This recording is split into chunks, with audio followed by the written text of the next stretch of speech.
નમસ્કાર વિદ્યાર્થી મિત્રો, આપણે ગરીબી નિવારણ કાર્યક્રમની વાત કરી રહ્યા હતા.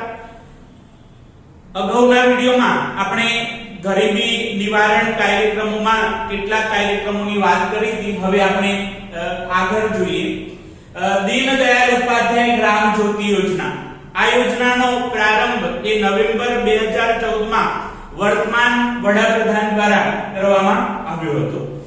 ગ્રામીણ ક્ષેત્રે કોઈ પણ જાતના અવરોધ વિના 24 કલાક અને 7 દિવસ અને રાત સતત વીજળીનો પુરવઠો પૂરો પાડવો એ હેતુ રહ્યો છે. એટલે કે ભારતની અંદર દરેક જગ્યાએ 24 કલાક અને 7 દિવસ તેમજ રાત એ વીજળીનો પુરવઠો પૂરો પાડવા માટે આ યોજના અમલમાં આવી. ઘરોમાં અને ખેતરોમાં રાહત દરે વીજળી પૂરી પાડવી. એટલે કે આપણા ઘરની અંદર અને ખેતરમાં જે વીજળીનો જે પુરવઠો છે એ રાહત દરે પૂરો પાડો, ઓછા દરે એ દરેક ઘર અને ખેતરમાં વીજળી પૂરી પાડવી. દેશભરમાં વીજળી વિનાના 18,000 ગામડાઓમાં વીજળી પહોંચાડવા નવી લાઈનો નાખવી. હજુ પણ આપણા દેશની અંદર 18,000 ગામડાઓ એવા છે કે જ્યાં વીજળીની સુવિધા નથી. તો એ 18,000 ગામડાઓમાં વીજળીની સુવિધા પહોંચાડવા માટે નવી વીજળીની લાઈનો નાખવી.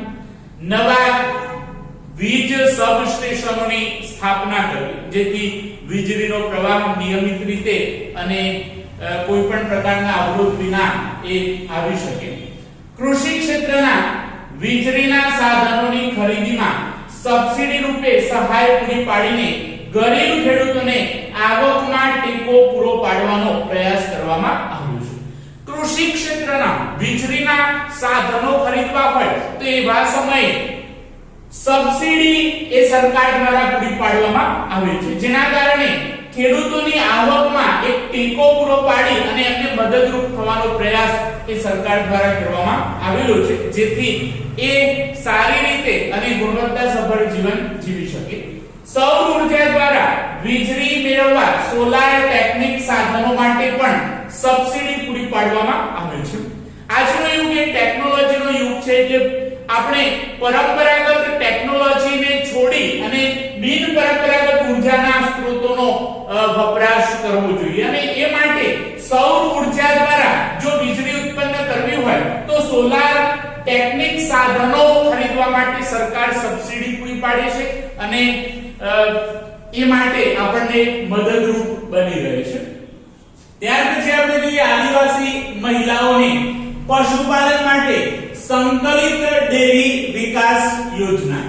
આ યોજના અંતર્ગત કૃષિ વિષય અને બાગાયતી ખેતીના વિકાસ માટે વેલાવાળા પાકોમાં મંડપ બનાવવામાં સહાય, સજીવ ખેતી, ગ્રીડિંગ, પેકેજિંગની તાલીમ અને માર્ગદર્શન પૂરું પાડવામાં આવે છે. હવે સંકલિત ડેરી વિકાસ યોજના અંતર્ગત આદિવાસી મહિલાઓને કૃષિ વિષય અને બાગાયતી ખેતીના વિકાસ માટે વેલાવાળા પાકોની અંદર મંડપ બનાવવાની જરૂર પડતી હોય છે. તો એવા સમયે મંડપ બનાવવામાં સરકાર સહાય કરે છે. સજીવ ખેતીને પ્રોત્સાહન આપવા માટે માર્ગદર્શન પૂરું પાડે છે અને પેકેજિંગની તાલીમ અને માર્ગદર્શન પૂરું પાડે છે, જેના કારણે એ પોતાના ઉત્પાદનને વેચી શકે. ત્યાર પછી આપણે સેન્દ્રિય ખેતીને પ્રોત્સાહન એની વાત કરીશું. તો સેન્દ્રિય ખેતીને પ્રોત્સાહન આપવું, રજિસ્ટ્રેશનમાં ફીમાં સહાય, ખેતી સામગ્રીની ખરીદીમાં સહાય, ખેડૂતોને તાલીમ અને શિક્ષણની વ્યવસ્થા, ઓછા દરે ધિરાણ, યોગ્ય બજાર વ્યવસ્થા ઊભી કરવા જેવા પગલાં ભરી પર્યાવરણની જાળવણી અને ખેતીના ખર્ચમાં ઘટાડો થાય તે આ યોજનાનો હેતુ છે. સૌથી પહેલા સેન્દ્રિય ખેતીને પ્રોત્સાહન આપવું. રાસાયણિક ખાતરના વધુ પડતા ઉપયોગના કારણે જમીનની ફળદ્રુપતા ઘટી ગઈ છે અને ઉત્પાદન ઘટ્યું છે. તો એવા સમયે એના વિકલ્પ તરીકે સેન્દ્રિય ખેતીને પ્રોત્સાહન આપવામાં આવે છે. આ યોજના અંતર્ગત સેન્દ્રિય ખેતીમાં રજિસ્ટ્રેશનમાં સહાય કરવામાં આવે છે, ફીની અંદર સરકાર દ્વારા સહાય કરવામાં આવે છે, ખેતીની સામગ્રી ખરીદવામાં પણ સરકાર સહાય કરે છે, ખેડૂતોને સેન્દ્રિય ખેતી માટે તાલીમ અને શિક્ષણની વ્યવસ્થા પણ ઊભી કરવામાં આવી છે. ખેડૂતોને ખર્ચ કરવા માટે પૈસાની જરૂર પડતી હોય છે, તો એવા સમયે ઓછા દરે ધિરાણની સુવિધા આપવામાં આવે છે. યોગ્ય બજાર વ્યવસ્થા ઊભી કરવી, એટલે કે ખેડૂતોને પોષણક્ષમ ભાવ મળી રહે એ માટે બજારો ઊભા કરવામાં આવ્યા છે, જેથી પર્યાવરણની જાળવણી થઈ શકે અને ખેતીના ખર્ચની અંદર ઘટાડો થઈ શકે એ માટે આ યોજના અમલમાં મૂકવામાં આવી છે. એ આ યોજનાનો હેતુ છે. મુખ્યમંત્રી ગ્રામ સડક યોજના, આ યોજના અંતર્ગત રસ્તાના કામકાજોનું આયોજન કર્યું, એટલે કે રસ્તાના કામો ઝડપથી થાય અને દરેક ગામડામાં અને શહેરની અંદર તેમજ મુખ્ય ગામને હાઈવે થી જોડવા માટે આ યોજના અમલમાં મૂકવામાં આવી છે. ગામડાઓમાં એકબીજા સાથે સડક માર્ગેથી તથા હાઈવેથી જોડાયેલા રહે તે માટે ગ્રામ પંચાયતોને સહાય આપી શૌચાલય બાંધકામના કાર્યો જેવા રોજગારલક્ષી કાર્યક્રમો અમલમાં મૂકવામાં આવે છે. એટલે કે એક ગામને બીજા ગામ સાથે સડકથી જોડવા માટે અને ગામને હાઈવેથી જોડવા માટે ગ્રામ પંચાયતને સહાય કરવામાં આવે છે. એની સાથે શૌચાલય બાંધવાના કાર્યો જેવા રોજગારલક્ષી કાર્યોની મદદથી ગ્રામીણ વિસ્તારમાં રહેતા લોકોને રોજગારીની સુવિધા પૂરી પાડવામાં આવી છે. ત્યાર પછી 7મા નંબરની જે યોજના છે મા અન્નપૂર્ણા યોજના. આ યોજના અંતર્ગત ગુજરાત સરકારે તમામ અંત્યોદય કુટુંબને અને ગરીબી રેખા નીચે જીવતા શહેર અને ગ્રામીણ વિસ્તારના લોકોને કુટુંબ દીઠ પ્રતિ માસ 35 કિલો અનાજ મફતમાં વિતરણ કરવામાં આવ્યું છે. હવે ગુજરાત સરકાર દ્વારા જે અંત્યોદય પરિવારમાં આવે છે અને ગરીબી રેખા નીચે જીવતા કુટુંબો છે, તો એવા કુટુંબોને એક મહિનાનું 35 કિલોનું રાશન એ મફતમાં આપવામાં આવે છે. મધ્યમ વર્ગના ગરીબ પરિવારોને સસ્તા દરે પ્રતિ માસ વ્યક્તિ દીઠ 5 કિલોગ્રામ અનાજ, જેમાં ઘઉં 2 રૂપિયા કિલો અને 3 રૂપિયા કિલો ચોખા વ્યાજબી ભાવની દુકાનો દ્વારા આપવામાં આવ્યું છે. હવે મધ્યમ વર્ગના જે ગરીબ પરિવારો છે, તો એવા પરિવારોને વ્યક્તિ દીઠ 5 કિલોગ્રામ અનાજ આપવામાં આવ્યું છે, જેમાં 2 રૂપિયા કિલો ઘઉં અને 3 રૂપિયા કિલો ચોખા એ વ્યાજબી ભાવની દુકાનોની મદદથી એમને પૂરા પાડવામાં આવે છે. ગુજરાતમાં 3.82 કરોડ લોકોને આ યોજના અંતર્ગત આવરી લઈને અન્ન સુરક્ષા બક્ષી છે, જેથી આવકનો મોટો ભાગ અનાજ પાછળ ખર્ચાતો બચશે, જે બચત થકી અન્ય વપરાશી વસ્તુઓને ખરીદીને ગરીબ વ્યક્તિના મુખ પર સ્મિત લાવીને જીવન સ્તરમાં સુધારો લાવવાનો હેતુ છે. એટલે કે ગુજરાતની અંદર 3.82 કરોડ લોકો એ આ યોજનાનો લાભ લઈ રહ્યા છે અને 3.82 કરોડ લોકોને અન્ન સુરક્ષા એ બક્ષવામાં આવી છે, જેથી ગરીબોને આવકનો એક મોટો ભાગ અનાજ પાછળ ખર્ચાતો હતો એ બચશે અને એ જે બચત છે એના થકી અન્ય વપરાશી ચીજવસ્તુ અને એ સેવાનો લાભ લઈ શકશે અને એમના જીવન સ્તરની અંદર સુધારો આવી શકશે, એમના જીવનની ગુણવત્તામાં સુધારો આવે એ હેતુસર માં અન્નપૂર્ણા યોજના શરૂ કરવામાં આવેલી છે. ત્યાર પછી 8મા નંબરની યોજના છે સાંસદ આદર્શ ગ્રામ યોજના. આ યોજના અંતર્ગત સાંસદ દ્વારા પોતાના મત વિસ્તારમાં એક ગામ દત્તક લઈને શિક્ષણ, આરોગ્ય, રોજગારીની સુવિધા ઊભી કરી આદર્શ ગામ દ્વારા સ્થળાંતર અટકાવવું એ હેતુ છે. આ યોજના અંતર્ગત સાંસદોએ પોતાના મત વિસ્તારમાંથી એક ગામ દત્તક લઈ અને એ ગામની અંદર શિક્ષણ, આરોગ્ય અને રોજગારીની સુવિધા ઊભી કરી આદર્શ ગ્રામની રચના કરવાની છે, જેના કારણે લોકો ગામડામાંથી શહેરની અંદર સ્થળાંતર ન કરે. સાર્વજનિક કાયમી મિલકતો ઊભી કરવી, એટલે કે ગામડામાં જાહેર ઉપયોગી થઈ શકે એવી સ્થાયી મિલકતોનું નિર્માણ કરવું જોઈએ. સારા જીવનની તકોનું નિર્માણ કરવું, એટલે કે સાંસદ સભ્યો દ્વારા જે ગામ દત્તક લેવામાં આવ્યું એ ગામની અંદર ગામના લોકોનું જીવન ધોરણ ઊંચું આવે, એમને સારી તકો પ્રાપ્ત થાય એ પ્રકારનું આયોજન કરવું જોઈએ. સાંસ્કૃતિક વારસાનું જતન એટલે કે ગામડાનો જે વારસો છે, જે સાંસ્કૃતિક વારસો છે એનું જતન અને સંરક્ષણ કરવું. સામાજિક સમરસતાના કાર્યો દ્વારા રોજગારી ઊભી કરવાનો પ્રયાસો કરવા, એટલે કે સમાજની અંદર તમામ વર્ગના લોકોનો વિકાસ થઈ શકે એ પ્રકારના સમરસતાના કાર્યો કરી અને ગ્રામીણ વિસ્તારમાં રોજગારી ઊભી કરવાનો પ્રયાસ કરવો જોઈએ. માનવ વિકાસમાં વધારો કરવા જેવા ઉમદા હેતુઓ રહેલા છે. માણસના જીવનની ગુણવત્તામાં વધારો થઈ શકે એવા ઉમદા કાર્યો એ સાંસદ આદર્શ ગ્રામ યોજનામાં કરવાના હોય છે. આ યોજના એ ઓક્ટોબર 2014 માં અમલમાં આવેલી અને જે તે સાંસદે પોતાના ગામને એક આદર્શ બનાવી અને ગામડામાંથી શહેરમાં સ્થળાંતર થાય છે એને રોકવાનો પ્રયાસ કરવાનો છે અને ગામડામાં પાયાની સુવિધા ઊભી કરવાનો હેતુ રહેલો છે. ત્યાર પછી આપણે 9મા નંબરની યોજના જોઈએ, મહાત્મા ગાંધી રાષ્ટ્રીય ગ્રામીણ રોજગાર બાંહેધરી યોજના. આ યોજનાને ટૂંકમાં મનરેગા યોજના તરીકે ઓળખવામાં આવે છે.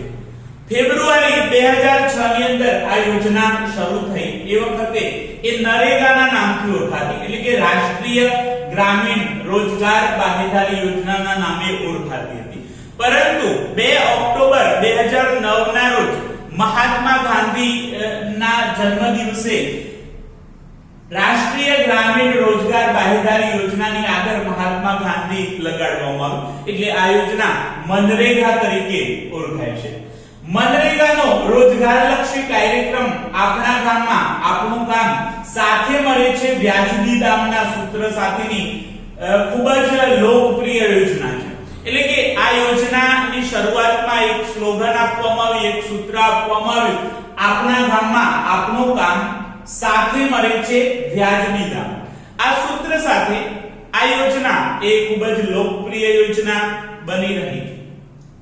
રાજ્યના ગ્રામ્ય વિસ્તારમાં રહેતા કુટુંબો કે જેઓ પુખ્ત વયના સભ્યો છે, શારીરિક શ્રમ કરી શકે તેવા બિનકુશળ કામ કરવા ઈચ્છુક તેવા દરેક કુટુંબની જીવન નિર્વાહની તકોમાં વધારો કરવા માટે કુટુંબ દીઠ એક સભ્યને નાણાકીય વર્ષમાં 100 દિવસની રોજગારી આપવાનો ઉદ્દેશ રહેલો છે. એટલે કે ગ્રામ્ય વિસ્તારમાં જે ગરીબી રેખા નીચે જીવતા કુટુંબો છે એમાંથી પુખ્ત વયની એક વ્યક્તિને 100 દિવસની નાણાકીય રોજગારી આપવામાં આવે છે. આ રોજગારી મેળવનાર વ્યક્તિ એ બિનકુશળ હોવો જોઈએ અને સાથે સાથે એ કામ કરવા માટે ઈચ્છુક હોય એવા કુટુંબમાંથી પુખ્ત વયની વ્યક્તિને નાણાકીય વર્ષમાં 100 દિવસની રોજગારી આપવામાં આવી છે. સરકારે નિર્ધારિત કરેલા વેતન દરે મહેનતાણું ચૂકવાય છે. એટલે કે સરકારે એક દિવસનું મહેનતાણું નક્કી કરેલું છે, એ મહેનતાણા પ્રમાણે એમને વેતન આપવામાં આવે છે. જો કામ માંગ્યા પછી સરકાર કામ પૂરું પાડવામાં નિષ્ફળ જાય તો નિયમ મુજબ તેને બેકારી ભથ્થું ચૂકવવામાં આવે છે. જો કામ માંગ્યા પછી સરકાર કામ પૂરું પાડવામાં નિષ્ફળ જાય, સરકાર કુટુંબના સભ્યોને કામ ન આપી શકે તો એવા સમયે બેકારી ભથ્થું ચૂકવવામાં આવે છે. હવે મનરેગા યોજના અંતર્ગત કયા કયા કાર્યો કરાવવામાં આવે છે એની આપણે વાત કરીએ તો ગ્રામ વિકાસના કાર્યો, એટલે કે ગામડામાં વિકાસ થઈ શકે, પ્રગતિ થઈ શકે અને પાયાની જરૂરિયાત ઊભી થઈ શકે એવા કાર્યો કરાવવામાં આવે છે. વ્યક્તિગત શૌચાલય બનાવવાનું હોય તો એવા સમયે મજૂરીના કાર્યમાં કામ આપવામાં આવે છે. જમીનને સમથર કરવાના કાર્ય, એટલે કે ઉબડ-ખાબડ જમીન હોય તો એને સમથર કરાવવાના કાર્યો કરાવવામાં આવે છે. ઇન્દિરા આવાસ યોજનામાં મજૂરીના કાર્યો, એટલે કે ઇન્દિરા આવાસ યોજના અંતર્ગત મકાન બનાવવાનું હોય તો એવા સમયે મકાન બનાવવામાં મજૂરીના કાર્યમાં આવા વ્યક્તિઓને કામ આપવામાં આવે છે. ઢોર છાપરી બનાવવા માટે, એટલે કે ઢોરને રહેવા માટે પશુ શેલ્ટર બનાવવા માટે અથવા તો ઢોર છાપરી બનાવવામાં એમને કામ આપવામાં આવે છે. જૈવિક ખાતર બનાવવું એટલે કે સેન્દ્રિય ખાતર બનાવવાનું હોય તો એવી પ્રક્રિયામાં એ કાર્યોમાં આ મનરેગા યોજના અંતર્ગત કામ જે લોકો જોડાયેલા હોય એમને કામ આપવામાં આવે છે. મરઘા બકરી માટેના શેડ એટલે કે મરઘા અથવા તો બકરીઓ માટે અથવા બતક માટેના શેડ બનાવવા માટે એમને કામ આપવામાં આવ્યું છે. ત્યાર પછી વ્યક્તિગત કુવા બનાવવાના હોય, બાગાયતી ખેતીના કાર્યમાં એમને સામેલ કરવામાં આવે છે. માછલીઓને સૂકવવા માટેનું યાર્ડ બનાવવાનું હોય તો એવા સમયે એમને કામ આપવામાં આવતું હોય છે. કેનાલની સફાઈ કરાવવાના કાર્યો કરાવવામાં આવતા હોય છે. પાણીનો સંગ્રહ થઈ શકે એ માટે જળાશયોનું નિર્માણ કરવાનું હોય, તળાવનું નિર્માણ કરાવવાનું હોય એવા સમયે આ યોજના અંતર્ગત જોડાયેલા લોકોને કામ આપવામાં આવતું હોય છે. રસ્તાના વનીકરણ જેવા અનેક કાર્યો કરાવીને પ્રત્યેક કુટુંબને નિશ્ચિત વેતનયુક્ત રોજગારી આપવાની બાહેધરી આપીને તેઓને ગરીબી રેખામાંથી ઉપર લાવીને જીવન સ્તરને સુધારવાના કાર્યક્રમો અમલમાં મુકાયા છે. એટલે કે રસ્તાની આજુબાજુમાં વનીકરણ કરવું. આ બધા જે કાર્યો છે એ કાર્યો કરાવીને કુટુંબને નિશ્ચિત વેતનયુક્ત રોજગારી આપવાની બાહેધરી આપવામાં આવી છે અને એ ગરીબી રેખા નીચે જીવતા જે કુટુંબો છે એમને ગરીબી રેખાથી ઉપર લાવવા માટે અને એમના જીવન સ્તરને સુધારવા માટેના કાર્યક્રમો અમલમાં મુકાયા છે. હવે આપણે જોઈએ મિશન મંગલમ. આ યોજના દ્વારા રાજ્ય સરકાર ગરીબી રેખા નીચે જીવતા પરિવારોની મહિલા સભ્યોને સખી મંડળ કે સ્વ સહાય જૂથમાં જોડીને કૌશલ્યવર્ધક તાલીમ આપી પાપડ, અથાણા અને અગરબત્તી બનાવવાના ગૃહ ઉદ્યોગના વિકાસ થકી રોજગારી પૂરી પાડીને ગરીબી રેખાથી ઉપર લાવવાનો હેતુ રહ્યો છે. મિશન મંગલમ યોજનાની આપણે વાત કરીએ તો ગરીબી રેખા નીચે જીવતા જે પરિવારો છે એ પરિવારોની મહિલાઓને સખી મંડળ અથવા તો સ્વ સહાય જૂથની અંદર સામેલ કરવામાં આવે છે. આવી મહિલાઓને કૌશલ્યવર્ધક તાલીમ આપવામાં આવે છે, જેમ કે પાપડ બનાવવા, અથાણા બનાવવા, અગરબત્તી બનાવવા. તો આવા બધા ગૃહ ઉદ્યોગની અંદર એમને સામેલ કરવામાં આવે છે અને ગૃહ ઉદ્યોગના વિકાસ થકી એમને રોજગારી પૂરી પાડવામાં આવે છે, જેથી એમની આવકના સ્ત્રોતમાં વધારો થઈ શકે અને એ ગરીબી રેખાથી ઉપર આવી શકે. ત્યાર પછી 11મા નંબરની યોજના છે દત્તોપંત ઠેંગડી કારીગર વ્યાજ સહાય યોજના. દત્તોપંત ઠેંગડી એ મહારાજના જાણીતા સમાજ સેવક હતા. આ યોજના અન્વયે રાજ્ય સરકાર હસ્તકલા અને હાથશાળના કુટીર ઉદ્યોગના કારીગરોને કાચા માલની ખરીદી માટે ઓછા વ્યાજની બેંક લોનની સુવિધા પૂરી પાડે છે. એટલે કે દત્તોપંત ઠેંગડી કારીગર વ્યાજ સહાય યોજના અંતર્ગત જે હસ્તકલા સાથે અથવા તો હાથશાળ સાથે સંકળાયેલા કુટીર ઉદ્યોગના જે કારીગરો છે એમને કાચા માલની ખરીદી માટે ઓછા વ્યાજની બેંક લોનની સુવિધા પૂરી પાડવામાં આવી છે.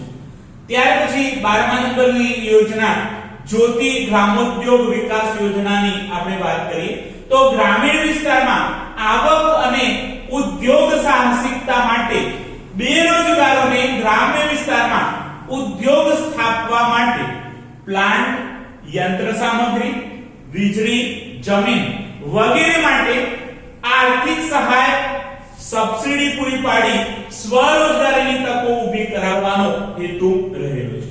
હવે ગ્રામ્ય વિસ્તારના જે લોકો છે એમની આવકમાં વધારો થઈ શકે અને ઉદ્યોગ સાહસિકતા માટે જે બેરોજગારો છે એમને ગ્રામ્ય વિસ્તારોની અંદર ઉદ્યોગ સ્થાપવા માટે પ્લાન્ટ બનાવવામાં સરકાર સહાય કરે છે, યંત્ર સામગ્રી ખરીદવામાં સહાય કરે છે, વીજળી અને જમીન આ તમામ સુવિધાઓ માટે સરકાર આર્થિક સહાય અને સબસિડી પૂરી પાડીને સ્વરોજગારીની તકો ઊભી કરવાનો પ્રયાસ કરે છે, જેનાથી ગામડામાં આવકમાં વધારો થાય અને એ લોકો ગરીબી રેખાથી ઉપર આવી શકે.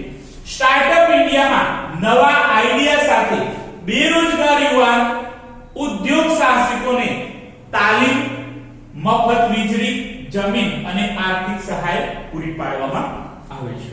સ્ટાર્ટઅપ ઇન્ડિયા અંતર્ગત બેરોજગાર હોય અને એની પાસે નવો આઈડિયા હોય તો એવા બેરોજગારોને ઉદ્યોગ સાહસિકતા માટે તાલીમ આપવામાં આવે છે, મફત વીજળી પૂરી પાડવામાં આવે છે, જમીન અને આર્થિક સહાય પૂરી પાડી અને એ લોકોની અંદર જે પ્રતિભા પડેલી છે, જે સ્કિલ પડેલું છે એને બહાર લાવવાનો પ્રયાસ કરવામાં આવ્યો છે.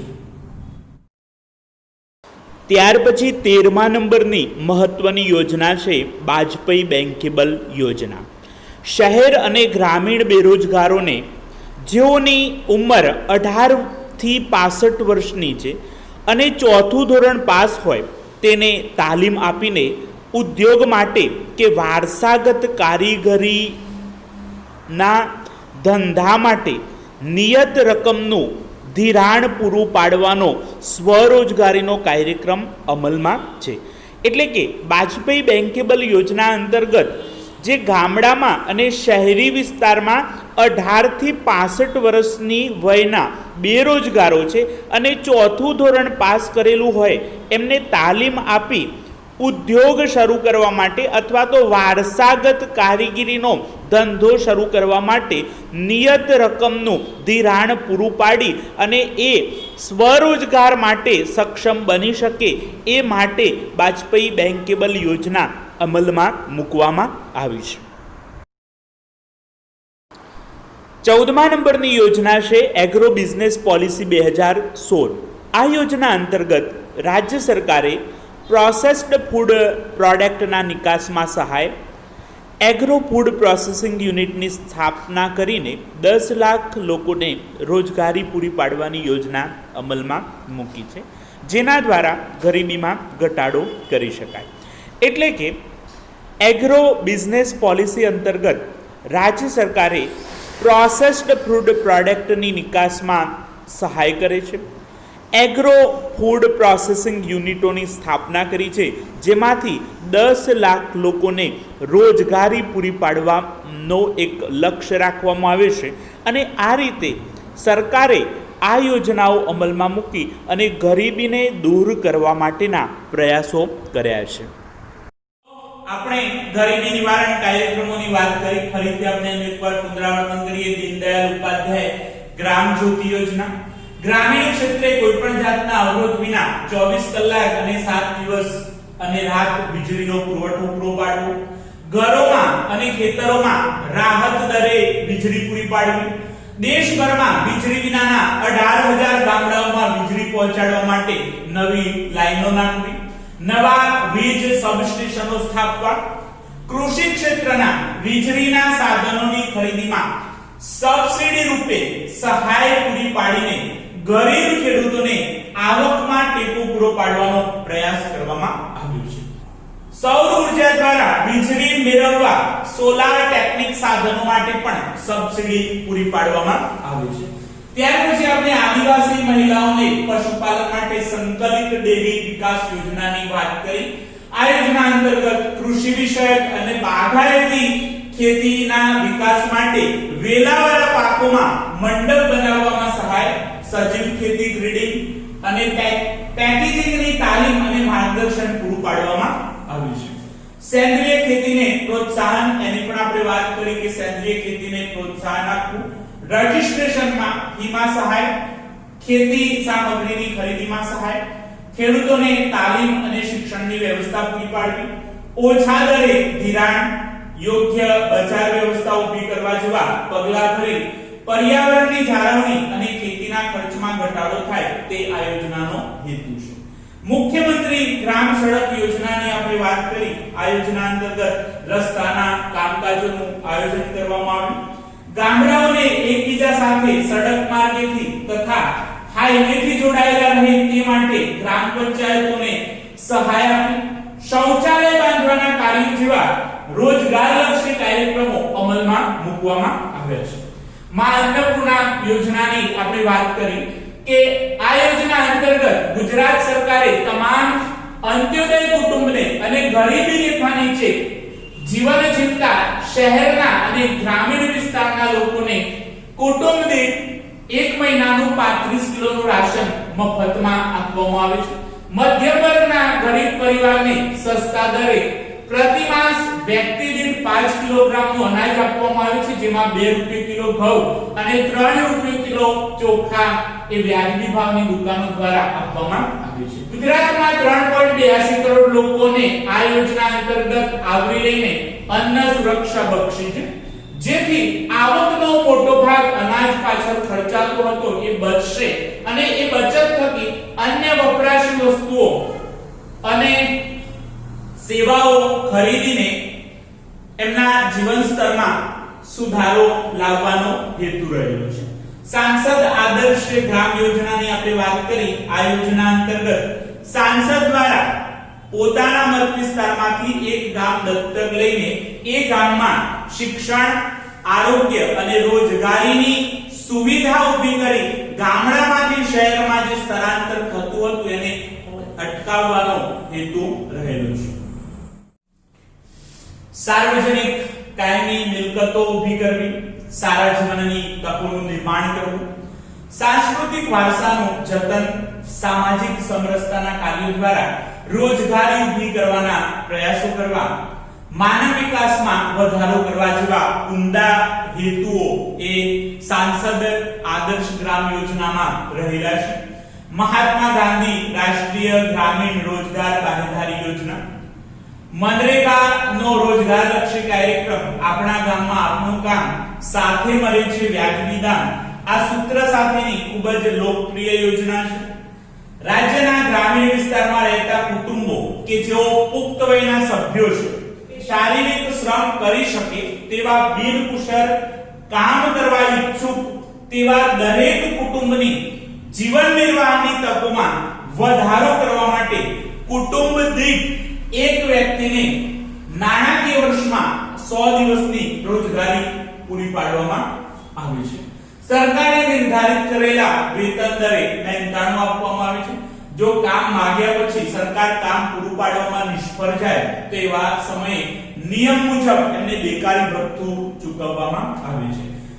મનરેગા યોજના અંતર્ગત કયા કયા કાર્યો કરાવવામાં આવે છે એની આપણે વાત કરીએ તો ગ્રામ વિકાસના કાર્યો, વ્યક્તિગત શૌચાલય બનાવવા, જમીનને સમથળ કરવાના કાર્યો, ઇન્દિરા આવાસ યોજનામાં મજૂરીના કાર્યો, ઢોર છાવણી બનાવવી, જૈવિક ખાતર બનાવવું, મરઘા બકરી માટેના શેડ, વ્યક્તિગત કુવા, બાગાયતી ખેતી, માછલી સુકવણી યાર્ડ, કેનાલની સફાઈ અને જળ સંગ્રહના કાર્યો તેમજ રસ્તાના વનીકરણ જેવા અનેક કાર્યો કરાવીને પ્રત્યેક કુટુંબને નિશ્ચિત વેતનયુક્ત રોજગારી આપવાની બાંહેધરી આપીને તેઓને ગરીબી રેખામાંથી ઉપર લાવીને જીવન સ્તરને સુધારવાનો કાર્યક્રમ અમલમાં મૂકવામાં આવ્યો છે.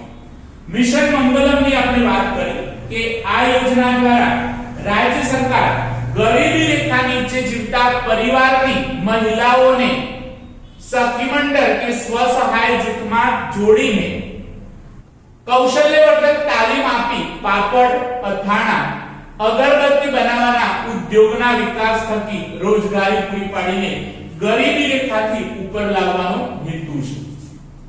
દંતોપંત ઠેંગડી કારીગર વ્યાજ સહાય યોજનાની આપણે વાત કરી કે રાજ્ય સરકાર હસ્તકલા અને હાથશાળના કુટીર ઉદ્યોગના કારીગરોને કાચા માલની ખરીદી માટે ઓછા વ્યાજની બેંક લોનની સુવિધા પૂરી પાડે છે.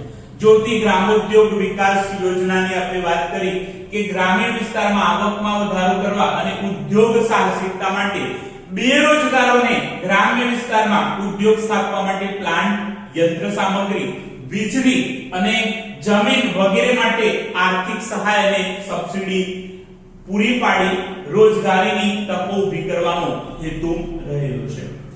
સ્ટાર્ટઅપ ઇન્ડિયામાં નવા આઈડિયા સાથે બેરોજગાર યુવાન ઉદ્યોગ સાહસિકોને તાલીમ, મફત વીજળી, જમીન અને આર્થિક સહાય પૂરી પાડવામાં આવે છે. વાજપેયી બેન્કેબલ યોજનાની આપણે વાત કરી કે શહેર અને ગ્રામીણ બેરોજગારોને જેઓની ઉંમર 18 થી 65 વર્ષની છે અને ચોથું ધોરણ પાસ હોય તેને તાલીમ આપીને ઉદ્યોગ માટે કે વારસાગત કારીગરોના ધંધા માટે નિયત રકમનું ધિરાણ પૂરું પાડવાનો સ્વરોજગારનો કાર્યક્રમ અમલમાં છે. 14મા નંબરની યોજના એગ્રો બિઝનેસ પોલિસી 2016ની આપણે વાત કરી કે આ યોજના અંતર્ગત રાજ્ય સરકારે પ્રોસેસ્ડ ફૂડ પ્રોડક્ટના નિકાસમાં સહાય, એગ્રો ફૂડ પ્રોસેસિંગ યુનિટોની સ્થાપના કરીને 10 લાખ લોકોને રોજગારી પૂરી પાડવાની યોજના અમલમાં મૂકી છે, જેના દ્વારા ગરીબીમાં ઘટાડો કરી શકાય.